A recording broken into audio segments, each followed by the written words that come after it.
আসসালামু আলাইকুম ভিউয়ার্স, কেমন আছেন সবাই? আমি আলহামদুলিল্লাহ অনেক ভালো আছি। আর ঈদ পরবর্তী সময়গুলিতে একটু বেশি বেশি সবজি খেতে হয়। আমি এখানে বরবটি, তারপরে পটল, আলু একসাথে সিদ্ধ করে নিব। আর আমি সিদ্ধটার মধ্যে সব কিছু দিয়ে দিব, শুধু ভাজি করার সময় রসুন দিয়ে বাগারটা দিব। আমাদের দেশে বলে বাগার, এখন আপনারা কি বলেন তা তো জানি না।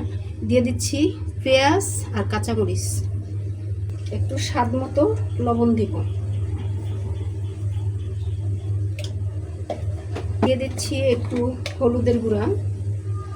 শর্টকাট করার দরকার, তাই তাড়াতাড়ি করছি। ওইভাবে আপনারা যেভাবে ভাজি করেন, যে একবারে ফোড়ন দিয়ে বসায় দেন, ওইভাবে করলেও ভালো হয়। কিন্তু এইভাবে ভাজিটা করলে ভাজিটা একটু মাখা মাখা হয়, খেতেও ভালো লাগে।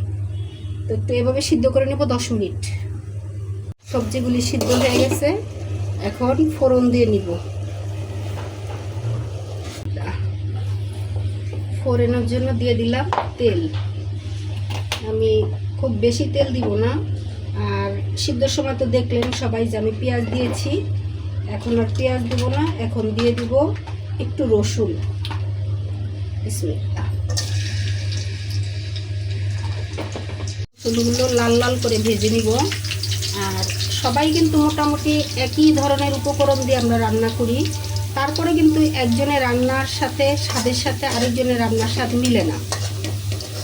এই যে এক একজন এক একভাবে রান্না করে, কিন্তু উপকরণ সব একই, তারপর কেন স্বাদের ভিন্নতা? সেটা যার যার হাতের এক একটা আর্টের কারণে এক একজনের রান্নার স্বাদ এক এক রকম হয়। তো মোটামুটি লাল লাল হয়ে গেছে, এখন সবজিগুলো দিয়ে দিব। আর আমি কিন্তু এখানে কোনো ধনিয়া পাতা অ্যাড করছি না। আমি দিব জিরার গুঁড়া। বিসমিল্লাহ।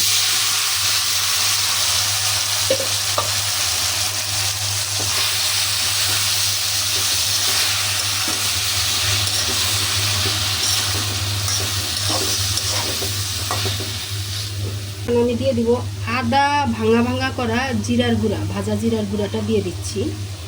এই ভাজিটা আপনি ভাত দিয়েও খেতে পারবেন, রুটি পরোটা সব কিছু দিয়ে খেতে পারবেন, আবার ইচ্ছে করলে মুড়ি দিয়েও খেতে পারবেন। তো ভিডিওটা দেখার জন্য সবাইকে ধন্যবাদ।